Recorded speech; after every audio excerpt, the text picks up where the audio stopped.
Interestingly, Snoop, Tupac, and Nas, three of the most successful MCs ever, never have won a Grammy. Can you believe when I talk about how do all this stuff for an industry that won't even recognize you? Now, you can debate the impact of all three. You can talk about the depth of all three. You would think that Snoop of the three would have been, or maybe Nas, because he was kind of like the Kendrick Lamar of his era. If you go by the only when Kendrick gets deep with lyrical content, he's not as skilled as Nas.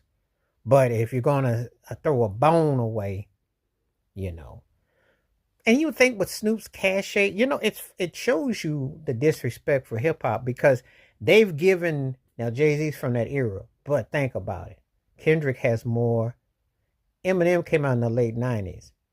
But think about it. Kendrick Lamar has more Grammys and nominations than Snoop, Tupac, Nas, and I mentioned Ice Cube a few months back. It's crazy when you think about it. Does it even matter? How does a show that's supposed to reflect music and talk about how it's art form doesn't have these guys for one win? It's crazy. What's your criteria? What is really, what is your, what is your, what is the inroad of it? And you made tons of money off of these guys. I just mention it because it's really compelling to me that these three in particular, who, no matter where you come down on them, have had big time careers. Snoop's like everybody's uncle, and he's had big time songs, crossover appeal, etc. Tupac, obviously, lyrical, poetic, big time songs. And you could say that they weren't necessarily so commercialized because the Grammys are like that, and Nas too. So, what's your criteria? The funny thing about Snoop, I think he's been nominated like 17 times. He's got one more nomination than Brian McKnight, who shut out too. Go make it make sense. I don't know.